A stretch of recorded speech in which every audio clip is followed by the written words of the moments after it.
Hola, bienvenidos a esta nueva conversación pendiente en este nuevo año 2026. Un nuevo año que tiene unas perspectivas políticas en las que todos estamos expectantes, en las que todos estamos pensando cuál va a ser el destino del país. Por eso quiero presentarles y declarar que me siento muy agradecido y afortunado de tener a alguien que ha estado en la política colombiana desde hace mucho tiempo, incluso desde antes de nacer, porque viene de una familia política del país, y es el expresidente Ernesto Samper Pizano. Expresidente, gracias por estar aquí. Muchas gracias, Juan David. Un placer y un honor No, al estar contrario. en esta conversación. Ayer estuve revisando archivos y me escuché su discurso de posesión del 7 de agosto de 1994.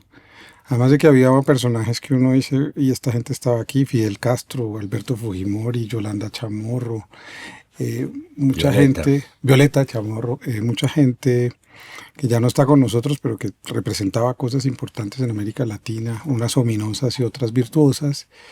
En ese discurso usted anuncia una especie de destino que quiere que se cumpla en este país, y es que entráramos al siglo XXI de una manera pacífica, de una manera digna, reivindicando lo que éramos, reivindicando nuestros valores, nuestra identidad cultural. Usted además creó el Ministerio de Cultura con esa expectativa, ya hablaremos más adelante de eso. ¿Cómo vio y cómo ve usted esa promesa de los años 90 frente a lo que hemos vivido hoy, casi 30 años después de ese momento? Pues yo creo que yo me acuerdo que yo inclusive hice un orden de prioridades en el discurso, tratando de no empezar con el tema de la lucha contra el narcotráfico, que Sí. es lo que obviamente esperan, por lo menos el gobierno de los Estados Unidos, que uno arranque con un compromiso de lucha frontal. Y antes de eso se me ocurrieron 3 temas, que son los que creo que hoy día están vigentes. El primero y el más importante entonces, como ahora, era el tema de la paz. Buscarle unas salidas políticas al tema del conflicto armado. Por eso en ese discurso anuncié la creación de un alto comisionado para la paz y algunos instrumentos que permitirían facilitar llegar más rápidamente a una salida política. El segundo elemento era el elemento social. Por eso ese discurso fue el comienzo de lo que se llamó el salto social. Dije, el país tiene que corregir sus condiciones de desigualdad, y eso fue lo que posteriormente desarrollé con programas como el del CISBEN, el de la Red de Solidaridad y una serie de programas que de alguna manera representaron un nuevo comienzo en una estrategia de políticas redistributivas en el país. Y finalmente está el tema de la integración. También está en ese discurso. Esa presencia, además, un poco, digamos, de última hora, pero muy significativa, de personajes como Fidel Castro, pues de alguna manera tenía que ver con que muy pocos meses después se iba a hacer una gran cumbre de países no alineados en Colombia. No sé si usted estuvo vinculado a esa cumbre. No, Y en esa cumbre pues asistieron 72 jefes de Estado. Y digamos, ha habido 2 líneas, y por esto para no hablar tanta carreta, ha habido 2 líneas en la política exterior colombiana que han señalado, digamos, 2 caminos distintos. La una es la del Respice Pollum, que es sintonizar las prioridades de la política exterior colombiana con las de Estados Unidos, y la otra es la Respice Similia, que es mirar al vecino. Entonces eso tiene que ver con la integración latinoamericana, pero sobre todo tenía, por lo que en ese momento era una apuesta un poco tímida hacia el sur.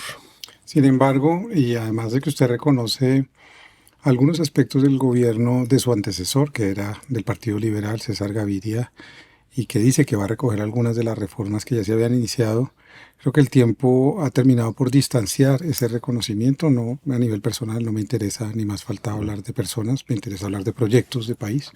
Y evidentemente son proyectos distintos, que tienen que ver con algo que siempre le he querido preguntar, Y es que yo creo que este momento que estamos viviendo los últimos 3 años a nivel social y a nivel cultural y a nivel un poco de una oposición y de una manera de contestar esa idea de poder dar un salto social o hacer unas reformas sociales es contestada de la misma manera por los medios de comunicación, por ciertos grupos de poder y por Estados Unidos, por supuesto, que reedita y repite la historia que repitió con usted.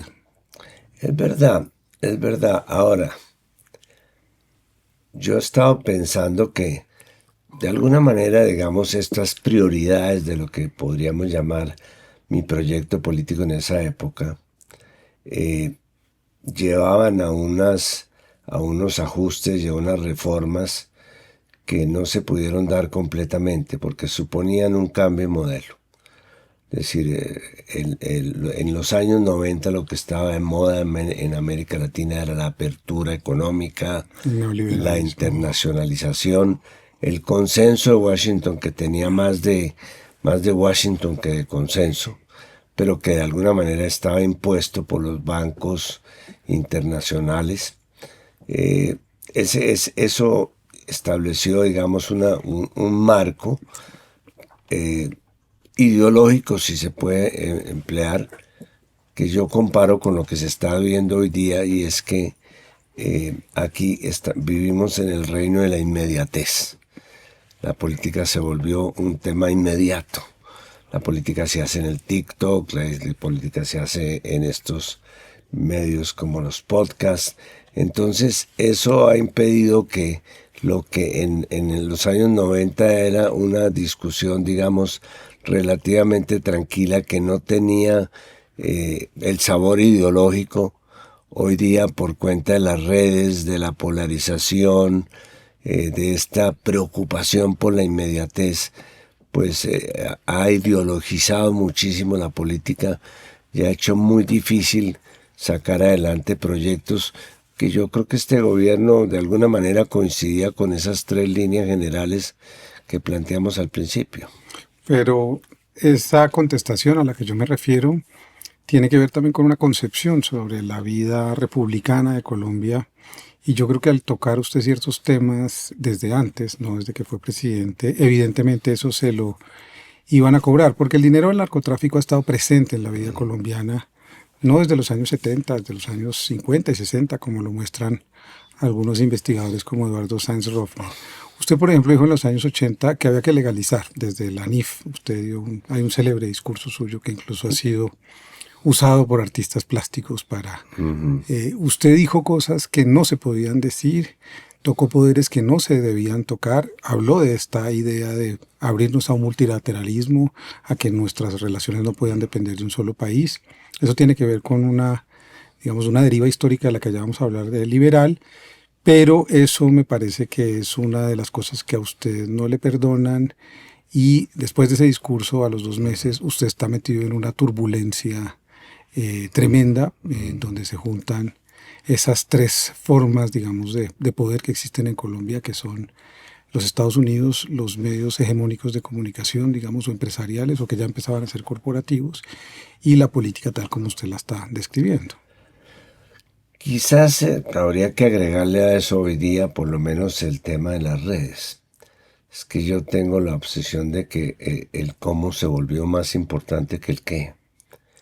Ahora, yo creo que las redes han cumplido un muy buen papel en cuanto a la democratización de la información. Y creo que no solamente a la democratización en el sentido de que puede haber más medios, sino que puede haber interlocución. Es que antes uno lo que hacía era leer los periódicos, ver los noticieros y punto.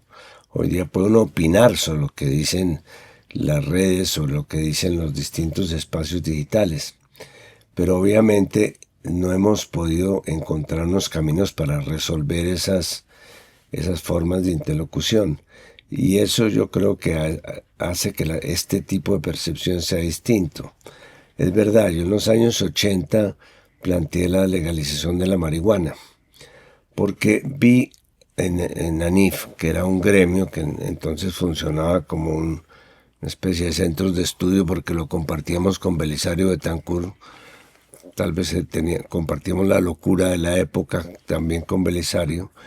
El tema de las drogas, al terminar los años 70, eran unos campesinos que estaban sembrando la droga en la Sierra Nevada de Santa Marta, traía alguna de ellas de México, y la propuesta es, hombre, comprémosle la marihuana a estos campesinos, démosle una sustitución, una forma de sustituir sus cultivos, y salimos del tema. Si nosotros hubiéramos hecho en ese momento esa tarea, que hoy día la están haciendo en Estados Unidos todos los días, porque en Estados Unidos el 60% de la marihuana se está produciendo allí, la que consumen se está produciendo allí, pues seguramente Colombia no hubiera pasado de la marihuana a la coca, de la coca a la cocaína y de la cocaína al narcotráfico. Es verdad que detrás de todas estas actividades criminales se van formando estructuras criminales económicas que son las que se benefician y de alguna manera financian la actividad armada, por decir algo. Pero esto no es un hecho nuevo. Uh-huh. Ahora lo están presentando como si fuera una gran novedad, que detrás de las disidencias que hay estructuras criminales que están explotando el oro. Lo que sí es nuevo en Colombia es la forma como ha cambiado la percepción ciudadana sobre el enriquecimiento. Hubo un momento, no sé cuál, en que el país comenzó a sentir que era fácil enriquecerse y que no había necesidad de seguir trabajando de una manera permanente para tener la casita, para mandar los hijos a la universidad, sino que bastaba con encontrarse una mina de oro o un cultivo o una actividad ilícita. Y eso llegó inclusive no solamente a la minería, como hoy día se dice, llegó también al Estado. Hemos saqueado el Estado, un poco por ese afán de enriquecimiento ilícito. O sea, detrás de todas estas estructuras criminales lo que hay es una especie de cambio de actitud ciudadana, de valores. Mentalidad. De mentalidad, que la gente dice, no, yo me quiero enriquecer rápido. Y eso es lo que está estimulando estas actividades criminales. Entonces sí, ahí comenzó, mis relaciones con los Estados Unidos son fraternales, son como las de Caín y Abel, ¿no? Y he tenido, pues yo creo que yo mismo me sorprendo de que haya tenido tan buenas o tan normales relaciones con los Estados Unidos, pues porque yo venía un poco de proponer la legalización de la marihuana, estaba en contra del modelo del modelo neoliberal. De hecho, yo me retiré del gobierno de una forma tan abrupta como la tuya, porque no estaba de acuerdo con la apertura económica que estaba adelantando Gaviria y creía que iba a ser muy dura para los pequeños campesinos y los pequeños empresarios. Pero eran diferentes concepciones, ¿no? El asunto del narcotráfico es evidentemente un asunto de una economía y de un negocio que, al verse amenazado, pues usó diferentes estrategias contra aquellos que consideraba incómodos o que en todo caso estaban abriendo la imaginación hacia pensar que si esa era una economía había que convertirla en una economía legal para que no sucediera todo lo que sucedió. Sin embargo, como lo dice usted, la sociedad colombiana prefirió en sus centros de poder, en la política, hacer una especie de simulacro y condenar eso sin aceptar que vivimos dentro de eso. Es decir, que el dinero que circula en Colombia está dentro de ese sistema, incluyendo las rentas del Estado, por supuesto, que hacen parte de la circulación o de esa estructura de circulación. ¿Por qué en el fondo no hemos sido capaces de reconocer que si estamos en ese modelo tenemos que hablar del cambio de modelo, incluyendo ese? No puede ser, vamos a cambiar este pequeño modelo y ese está por fuera, ese es informal, eso es. Porque al principio tuvimos una actitud de complicidad con el tema. Yo creo que lo que en los años 80 y 90... cuando comenzó a llegar el narcotráfico, comenzó a permear lentamente los sectores altos de la sociedad. Entonces la gente le decía, uy, le vendí la casa a un mafioso. Y comenzaron a aparecer en el Valle, en Antioquia, interrelaciones entre las actividades lícitas y las actividades ilícitas que parecían desapercibidas. Por ejemplo, había símbolos de poder. Los caballos. los cuadros. Eso iba a decir. Y había gente que comenzaba a tener cuadros, a traer mariachis a las fiestas de primera comunión de los niños. Y eso al principio lo tomamos folclóricamente. Eran como unas expresiones folclóricas de unos tipos raros que llegaban, que traían más plata a la que normalmente se manejaba. Y ahí se fue estableciendo una relación muy estrecha entre el conflicto armado y la financiación del conflicto con actividades ilícitas. Lo cual no quiere decir que sectores como el de las FARC estuvieran, digamos, fueran un cartel. Pero todo el mundo sabía que los de las FARC vivían en buena parte de la financiación de cultivos. Entonces se hizo ya mucho más profunda la relación. Y eso es un poco lo que tuvimos que confrontar posteriormente. Ahora, lo curioso, Juan David, o no lo curioso, sino lo dramático, se puede emplear eso, es que mientras que el narcotráfico representa el 2% del Producto Interno Bruto, que es la cifra macroeconómica, pues lo cierto es que nosotros estamos del lado de los eslabones débiles de la cadena de las drogas. Uh-huh. Sí, porque aquí hay una manera y una concepción y una percepción sobre la cadena que son los campesinos, los consumidores, los microtraficantes, las mulas que llevan un kilito a Miami para comprarse la casa de su vida. Eso es la parte de los eslabones débiles. Y nosotros hemos aceptado, lamentablemente, que la lucha contra el narcotráfico consista en atacar esos eslabones débiles. Pero los eslabones fuertes, que son donde están los que lavan el dinero que no llega aquí sino en un 10%, en los circuitos financieros internacionales, o los que están haciendo los grandes exportaciones de narcotráfico, o cómo ha cambiado la percepción misma de las drogas, porque hoy día el consumo de drogas, digamos, botánicas, es apenas, no llega al 50%, cuando hace 20 años era el 70, 80%. Pues esos cambios no los hemos asimilado correctamente. Pero ya no solo son sustancias, digamos, o más bien exportación de sustancias psicoactivas a partir de plantas, sino yo creo que una sofisticación de una estructura que ya fue capaz de organizar una circulación, digamos, que tiene que ver con sacar una cosa, entrar ¿cómo se llama?, el contrabando otra, pasar por el Estado para lavar ese dinero. Es decir, hay una sofisticación en esto que tiene que ver, yo creo, con un momento también en donde la política es connivente con esto en los años 80. Claro. Y muchos de las personas con las que usted compartió, Alberto Santofimio Botero, el mismo Álvaro Uribe y muchos otros líderes políticos de este país, entraron, digamos, a ese etos, a esa manera de hacer las cosas. Pero no solamente los políticos, es decir, yo creo que aquí pecamos todos. Sí, de acuerdo. Es decir, casi que una de las decisiones más difíciles que yo tuve que tomar en mi gobierno era o aceptaba el papel de ser el chivo expiatorio de lo que estaba sucediendo sin negar los hechos de mi campaña ni la situación de otras campañas, o salía a hacer una denuncia pública de cómo eran los altos niveles de connivencia entre los sectores empresariales, los sectores bancarios, los sectores sociales y lo que estaba sucediendo con el tema del narcotráfico. Se sabía claramente que había relaciones entre los ganaderos. De hecho, esos alimentaron pues parte del conflicto entre los ganaderos de Antioquia y los dineros del narcotráfico, los constructores de Cali.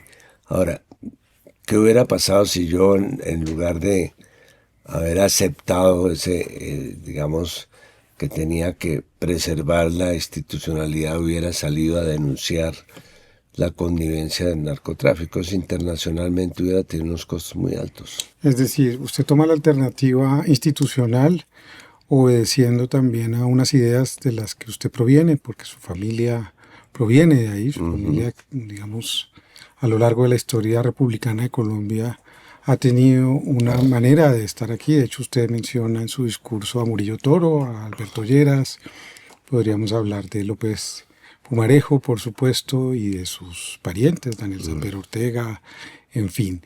Pero me sirve eso para preguntarle, ¿usted cree que el presidente Petro entonces ha tomado la otra alternativa? Y es decir, yo no me voy a dejar cercar. Es decir, aquí el dinero del narcotráfico, y lo tenemos que empezar a decir así de claro, ha estado presente en la política colombiana en todas partes. No, no hay unas que sí y otras que no. En todas partes. Ujú. ¿Ese reto usted cree que ese desafío lo asumió el presidente Petro? Él cogió la otra vía y eso es lo que también está costando, más allá de los otros errores, complejidades que cada uno Sí, tiene. pero lo cogió con dos circunstancias distintas a las que yo viví. La primera, que en estos 30 años sí es claro que la penetración del narcotráfico, especialmente en las estructuras económicas e institucionales del país, ha sido mucho más profunda. Tenemos que reconocer que el narcotráfico ha hecho mucho más penetración institucional que la que se vivía, digamos, en mi época. Claro, a mí no me tocó el cártel de Medellín, que era un problema de Estado. Ujú. Es decir, lo que están confrontando países como México hoy día es que entendieron como lo entendimos nosotros en los años 90 a raíz de la muerte de Luis Carlos Galán y de todo lo que pasó con el cartel de Medellín, que el problema del narcotráfico no era simplemente un problema policiaco de controlar cargamentos, sino que había una amenaza institucional porque estaban contra los jueces, porque estaban contra los medios de comunicación, porque estaban matando periodistas. Toda esa etapa que yo comencé a vivir, pero no me tocó, fue lo que finalmente llegó hasta donde estamos hoy día. Y es que aquí hay una amenaza, es una amenaza del Estado. Y en ese sentido, pues la defensa del Estado pues, termina confundiéndose con la lucha contra el narcotráfico. Pero al decidir abrir esa caja de Pandora, el presidente Petro, en la cual también está incluido él, es decir, todos estamos incluidos porque la caja Sí, es el país, ha tocado unas sensibilidades, unos poderes que han, digamos, omitido hablar del proyecto y de las discusiones sobre el país y han concentrado todo en la moralidad o en los pecados o en las faltas de cada uno de los sujetos que se han enfrentado, sean empresarios, sean sectores, digamos, de la economía, sean sectores de la salud, sean sectores, cualquier sector en el fondo no está discutiendo los proyectos, sino está defendiendo que su responsabilidad en esto quede salvada y es imposible eso, ¿no? ¿Cómo claro. llegamos a una conversación un poco más honesta y tranquila sobre que esto penetró una sociedad y ya es imposible No, decir, no hay que ser tampoco tan pesimistas, porque yo creo que nosotros logramos avanzar, inclusive en unas formas jurídicas de lucha contra el narcotráfico, que no han adoptado, por ejemplo, en Estados Unidos, la extinción del dominio, por ejemplo, los bienes obtenidos con el narcotráfico, que se pueda extinguir el dominio. Eso no es una expropiación, no hay que pagar indemnización, es una simple extinción del dominio porque se supone que los bienes vuelven a una especie de patrimonio común. El tema del lavado de dólares, el tema de interdicción, el tema de la sustitución social de los cultivos. Esto no iba para ninguna parte, fumigar pequeños campesinos. Si nosotros entendimos que había una realidad distinta, pero eso no se reflejó en las posiciones internacionales. En este momento hemos regresado a la época de los años 80. Con la política de Trump hemos regresado a los años 80. Nosotros habíamos avanzado por lo menos en la corresponsabilidad. Es decir, somos responsables productores y consumidores también. Pero hoy día hemos aceptado cosas como por ejemplo lo que hay en el Caribe es una política, refleja exactamente la política equivocada, que están persiguiendo pues con submarinos nucleares lanchas de pescadores, que están persiguiendo en un mercado que no está en el Caribe porque las drogas que exportan por el Caribe no pasan del 10%, el 90% del tráfico de drogas está en el Pacífico y nosotros tenemos una guerra una especie de Gaza en el Caribe, queremos montar una guerra de Gaza en el Caribe, con un tipo de drogas que la cocaína es un producto de consumo de clase media y media alta, no es un producto de consumo popular. El consumo popular es el fentanilo, que está causando 100.000 muertes, y nosotros nos olvidamos de que Estados Unidos estaba sembrando marihuana. Hoy hay 23 estados donde se permite el consumo medicinal de la marihuana. O sea, las cosas, hemos perdido la batalla, aunque fuera de mostrar la corresponsabilidad. Hoy día nosotros hemos aceptado que somos los responsables de todo el problema de las drogas, o por lo menos nos lo están imputando desde Estados Unidos, que es una locura. Nosotros ya debíamos estar en un plano totalmente distinto, ni siquiera en el de la corresponsabilidad. Es que hoy día hay países productores que están consumiendo altamente, como puede ser el mismo caso de Brasil, que están consumiendo drogas, y hay países consumidores que están produciendo, como la marihuana en los Estados Unidos. Pero entonces, para ir yendo hacia la política, que es otro de los temas que quería tocar, parece que la discusión también retrocedió. La discusión política sobre el tema se está limitando a ese maniqueísmo en Claro. donde uno se siente por fuera y lo que hay que atacar es eso, y lo que hay que bombardear es eso, y no se quiere discutir, insisto, estructuralmente, no solo el problema de la producción, sino el problema de la circulación del dinero, de las empresas, de la economía, de cómo ha crecido el país también con esas fuerzas y con esos dineros que regionalmente son plausibles. ¿Cómo ve usted el asunto de la discusión política? Aquí no hay una discusión sobre legalización hace mucho tiempo, en serio, ¿no? No en los medios. Sino... Eso yo creo que tiene mucho que ver con la influencia de Estados Unidos. O sea, aquí la clase dirigente colombiana, como la clase dirigente latinoamericana, tiene sintonizados sus intereses con los intereses y la política exterior de Estados Unidos. En esa medida, para nosotros, situaciones como las que se han vivido durante el gobierno de Trump, para los empresarios son inéditas, porque ellos están acostumbrados a que nosotros estábamos sintonizados con la política.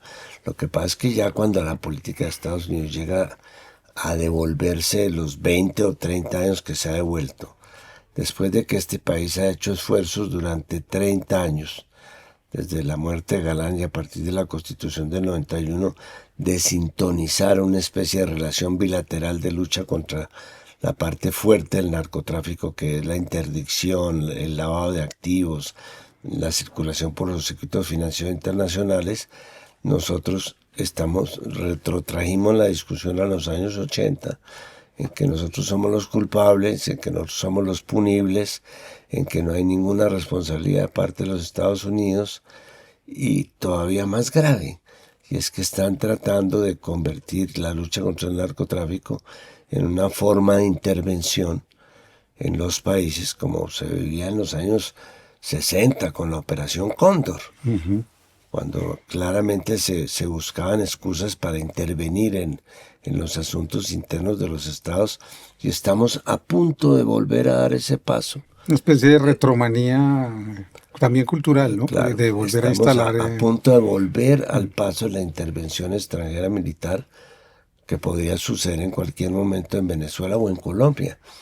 Y eso es devolvernos 50 años. Entonces me da la sensación ahí también que usted ha abierto una discusión, no de ahora, lleva mucho tiempo haciéndolo, publicó un libro hace unos años, lo publicamos juntos, que se llama Grito Latinoamericano, ha participado activamente en la construcción de algún tipo de integración latinoamericana desde UNASUR, ha hecho gestiones con muchos países de América Latina, tiene muchos amigos en toda la América Latina, y ante este retroceso y ante la posibilidad de que Colombia se inscriba en ese retroceso políticamente otra vez, usted está proponiendo insistentemente volver a la idea del poder popular, de imaginar el liberalismo como un espacio de imaginación política distinto al que se sometió a los últimos 30 años, a un liberalismo radical, a un liberalismo socialdemócrata, recuperando historias y personajes del pasado que, insisto, tienen que ver con usted, que intentaron cosas en el país.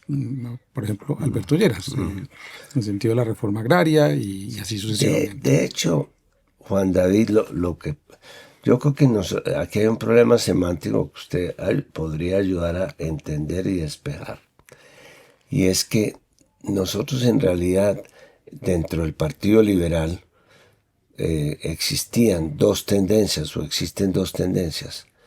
Una tendencia ideológica, inclusive republicana, conservadora, que viene casi que desde la época de Núñez, que pasa por Carlos R. Restrepo, que tiene su expresión en Olaya Herrera, en Los Santos, en Turbay, es decir, que es más bien contemporizadora y tiene más que ver con lo que podría ser el liberalismo, digamos, europeo, y otro es una tendencia que lamentablemente no lleva, digamos, no está inscrita como tal, que es una tendencia socialdemócrata, progresista, en la cual pues podríamos incluir a Manuel Murillo Toro, podemos incluir todos los radicales tolimenses, sus paisanos, está pues Uribe, está López Pumarejo, está Carlos Lleras, está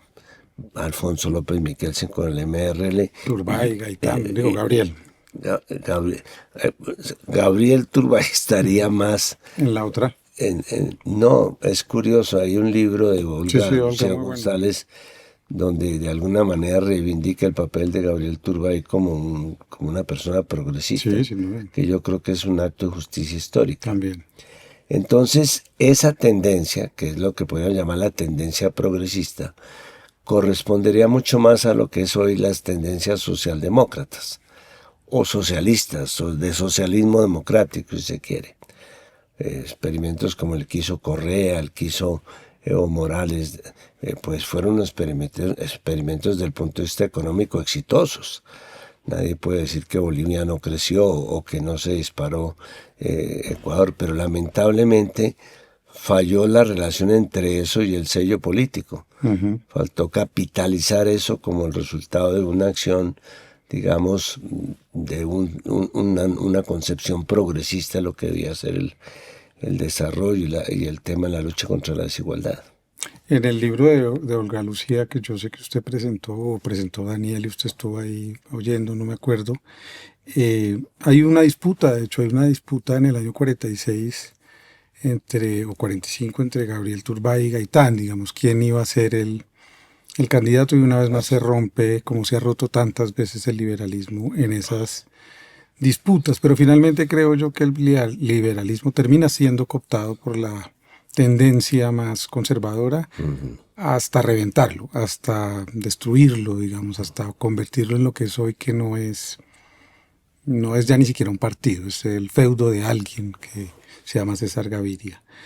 Usted hace un llamado por el otro lado, entonces, ¿cómo es que usted está imaginando, para meternos en el ají de este año, cuáles son los acuerdos y sobre qué es que va a hablar el Frente Amplio y sobre qué es que va a hablar la izquierda democrática con la socialdemocracia y con el progresismo que muchos de ustedes representan? ¿Qué es el Frente Amplio? El Frente Amplio trata de ser en Colombia lo que llegó a ser en su momento en Uruguay. Pepe Mujica. Mucho menos. El Frente Amplio de Uruguay comienza en 1972, cuando unas fuerzas progresistas se oponen a los dos partidos tradicionales. El mismo bipartidismo que ha estado en todos los países de América Latina al comienzo, digamos, al comienzo del siglo pasado. Y luego ese Frente Amplio se estimula con la desmovilización de los tupamaros, entre los cuales está Mujica, mismo Tabaré, uh-huh, pero todavía no llegan al poder. Llegan al poder en los años 90, cuando convierten la lucha contra el modelo neoliberal en una lucha consistente, una lucha orgánica que les permite llegar al poder con otro modelo de desarrollo distinto al modelo neoliberal. Incluso legalizan. Ese frente tiene una característica, y es que es como una especie de coalición de fuerzas progresistas, entre las cuales están partidos, organizaciones sociales, movimientos populares que no pierden su autonomía, pero que construyen una especie de estructura independiente de sus orígenes, que va trabajando una especie de edificio que viene de abajo hacia arriba y en la cual hay una clara distinción entre lo que es la participación de sectores sociales y la participación de cuadros políticos, para evitar que termine clientelizado si solamente son los cuadros políticos, que es lo que pasó con el Partido Liberal. Y el Partido Liberal es un partido de parlamentarios, de cuadros políticos, pero que no tienen ninguna relevancia desde el punto de vista social, sino es una especie de cárcel en la cual Gaviria maneja los avales y los recursos económicos y tiene presos a los parlamentarios. Le aseguro que la mitad de los que están en la lista para volver a optar el Senado en las próximas elecciones del Partido Liberal quisieran salirse, quisieran estar de este lado, en el cual pues lo que hay son ideas mucho más consistentes y coherentes con lo que hubiera sido la evolución de la socialdemocracia en América Latina. Esa es la idea del frente. ¿Y por qué no se salen? Pues porque están amarrados a que Gaviria le dé los avales y no se pueden ni retirar porque quedan en situación de doble militancia. Es que yo no sé qué fue lo que hicimos con la reforma política de La Habana. Los acuerdos de La Habana establecieron claramente que había una relación entre el monopolio bipartidista y el conflicto, y había la necesidad de abrir nuevos espacios para que ese multipartidismo pudiera de alguna manera oxigenar la democracia y hubiera otras alternativas. Y después eso llegó al Congreso y llegó al Consejo de Estado y se fue cerrando hasta que hoy día estamos prácticamente en la misma situación en que estábamos antes, en que hay dos partidos que tienen las llaves, que son los que tienen las llaves del poder. Le negaron, bueno, a mi propio partido le negaron la personería jurídica, le han negado la personería jurídica a 11 entidades progresistas, cuando lo que se trataba en los acuerdos de La Habana era de abrir a la participación, no de cerrarla y convertirla pues prácticamente en un código de admisiones. Yo creo que ese es uno de los principales problemas que tiene hoy día el desarrollo de la paz que se firmó en La Habana. Y es que esas concepciones de que aquí todos los acuerdos de paz se hacían en función de las víctimas y no de los victimarios, porque antes pensábamos qué hacemos con los paramilitares, qué hacemos con los guerrilleros. A la gente se le olvidó que había víctimas y que había 10 millones de víctimas del conflicto armado. Esas revisiones fundamentales que hicimos de que los acuerdos de paz giraran alrededor de las víctimas, de que hubiera la posibilidad de expresiones libres, de movimientos inclusive regionales que pudieran optar por llegar a tener espacios institucionales representativos, me parece que ha sido como el gran problema de la aplicación de los acuerdos. Y en ese sentido, si uno pudiera ser pedagógico, porque este programa y estas conversaciones, además yo soy bastante claro, porque así como en su época había periódicos que decían periódico liberal, aquí decimos estas entrevistas se inscriben y se hacen desde un lugar progresista, para que la gente no confunda o no crea que aquí no tenemos un lugar de enunciación. ¿Cómo se hace ese acuerdo? ¿Qué es lo que se acuerda entre esas personas que van a participar en el Frente Amplio? ¿Se reparte el poder? ¿Qué es lo que la gente debería saber cuando se sientan 10, 20 liderazgos de movimientos sociales, de representaciones culturales, de partidos políticos? ¿Qué es lo que se va a acordar? Primero, yo creo que lo primero que se va a acordar es que puede haber distintos matices dentro de un planteamiento progresista y esos matices tienen que ser tramitados a través de procedimientos democráticos que se concretan en que el próximo mes de marzo, con las elecciones parlamentarias, los que pretendan ser candidatos del progresismo pues pueden tramitar sus aspiraciones a través de precandidaturas, sometiéndolos a un escrutinio democrático para que la gente escoja quién quiere que sea el representante de ese bloque progresista. Lo segundo es que me parece que hay que recuperar el tema de que aquí lo que hay son alternativas de proyectos políticos, no alternativas de programas. Es decir, esta feria de egos en que hemos convertido la precampaña de personas que van diciendo por todo el país que ellos son los salvadores, presentando programas como listas de mercado, eso no tiene ninguna consistencia. Lo que nosotros tenemos, y ese grupo es un poco lo que pretende hacer a partir del año entrante, es que haya una propuesta de un modelo distinto. Este país lo que necesita no es que le hagan una enumeración exhaustiva de cuáles son sus problemas con recetas como si esto fuera una academia de cocina, sino lo que necesita es que haya una propuesta política sobre relaciones entre el Estado y el mercado, sobre el papel que le da uno al crecimiento frente a la desigualdad.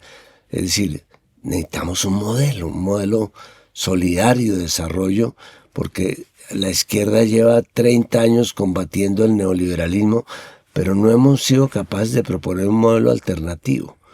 Yo creo que ese frente debería proponer un proyecto político alternativo que tampoco es que sea muy distinto del que está sacando en este momento muchas cosas que está sacando el proyecto de Petro, o que sea muy distinto del que yo traté de hacer con el salto social. Hay elementos comunes, por ejemplo el tema de la inclusión social, el tema de las políticas redistributivas, el tema de crear valor. Nosotros, la gente progresista, ¿por qué vamos a negar? Es decir, nosotros tenemos que discutir de macroeconomía. Supuesto, claro. Si estamos proponiendo un cambio, no podemos proponer un cambio con frenos. No, total. Entonces yo creo que ese podría ser un aporte del Frente Amplio, que se pongan de acuerdo unos sectores progresistas, que no solamente, repito, son partidos, sino también organizaciones sociales, en una propuesta alternativa de desarrollo a todo lo que en este momento están defendiendo los sectores, digamos, pudientes. ¿Y usted cree que en el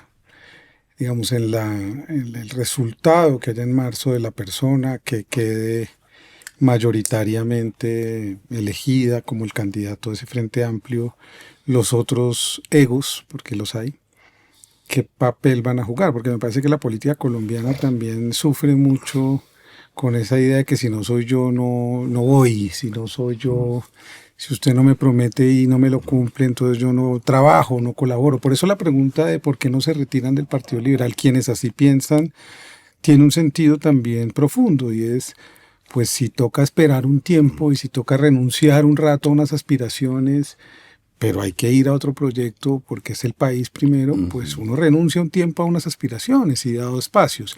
Creo que hay que apelar también a la generosidad, que es para donde voy en la parte final de la conversación, que tiene que ver con la cultura.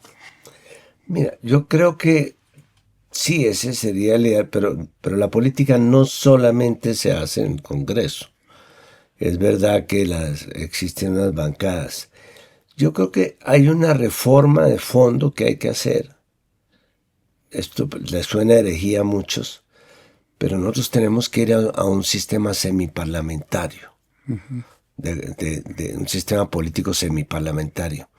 Este viejo sistema parlamentario con un presidente que es una especie de que es unas presidencias que son una pésima combinación entre lo peor del sistema norteamericano presidencialista y los rezagos monárquicos que todavía nos quedan en América Latina, tiene que ser cambiado por un sistema semiparlamentario que no llegaría a ser como el sistema inglés o el sistema español, por lo menos en una primera instancia, como un sistema como la Quinta República Francesa, en que haya un jefe de Estado elegido por unas mayorías y haya un jefe de gobierno que sea elegido como un acuerdo con unas bancadas parlamentarias que tienen, unos están en la oposición y otros están en el gobierno.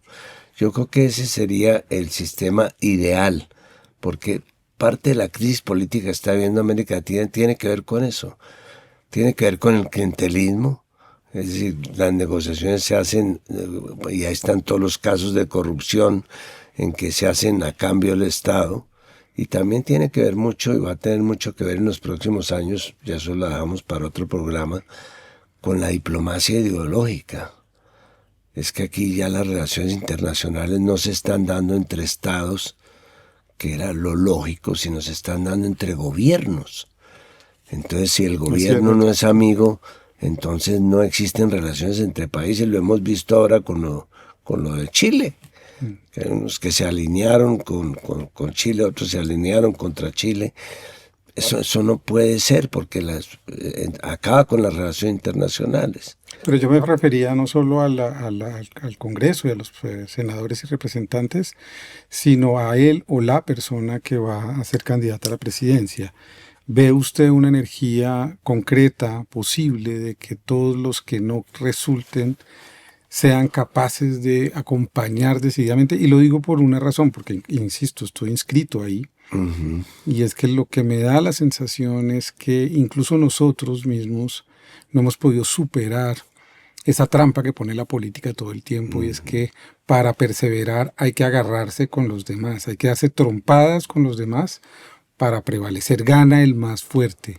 Esa actitud que la estamos viviendo hoy todos los días en la radio, entre ministros, directores, haciendo cosas impensables, uno dice, ¿seremos capaces de pensar que si transformamos eso va a ser una oportunidad también para el país dentro del progresismo? Sí, de alguna manera, sin duda, si tenemos éxito en coronar este proceso de aproximación.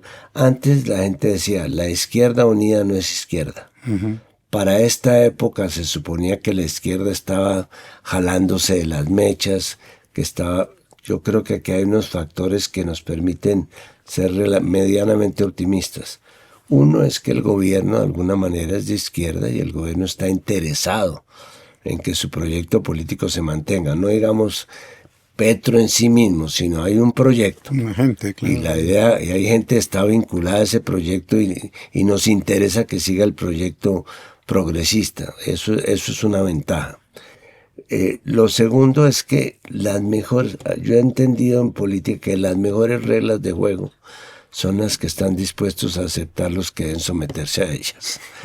Entonces, no hay reglas de juego ideales, uh-huh, excepto las que en las que se ponen de acuerdo las personas que se van a someter a ellas. Y en esta última etapa del año, lo que se va a trabajar precisamente es en eso, en que hay unas reglas de juego entre los distintos precandidatos que están dentro del Frente Amplio.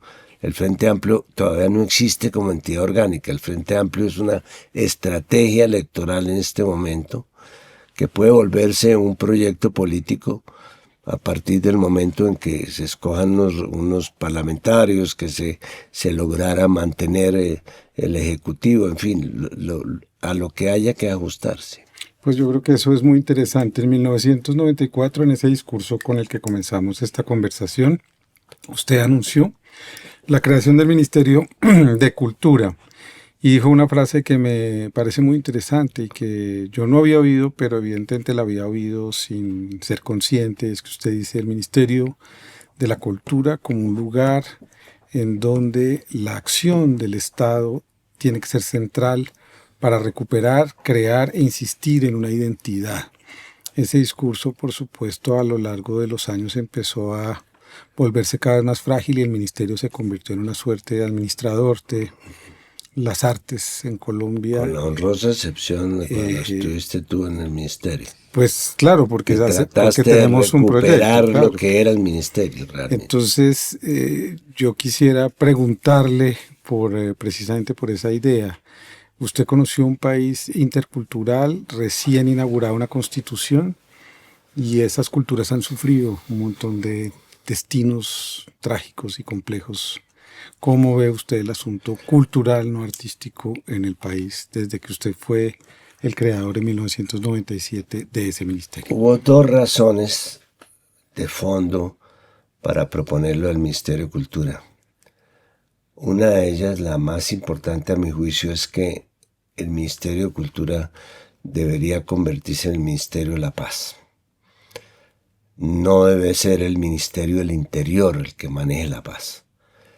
Porque si nos estamos matando porque somos diferentes, ¿por qué no buscamos la manera de convivir dentro de nuestras diferencias? Esa es la esencia del Ministerio de Cultura.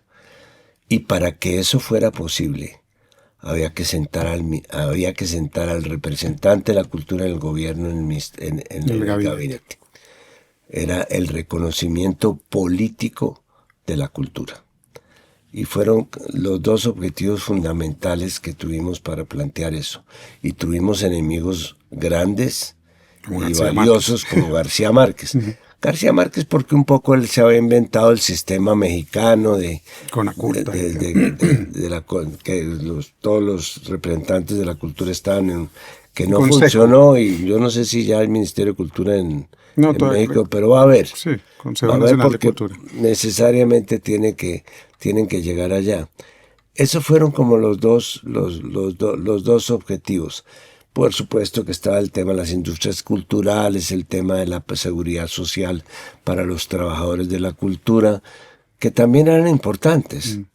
Pero no se le olvide a usted que este país cambió y facilitó llegar a los acuerdos de paz de La Habana en el momento en que en la ley de víctimas resolvimos un dilema fundamental. Y es que en Colombia lo que había no era una amenaza terrorista, sino había un conflicto armado. Siendo un conflicto armado se abría la posibilidad de negociarlo, de aplicar el derecho internacional humanitario, de hacer un Ministerio de Cultura para que manejara la paz.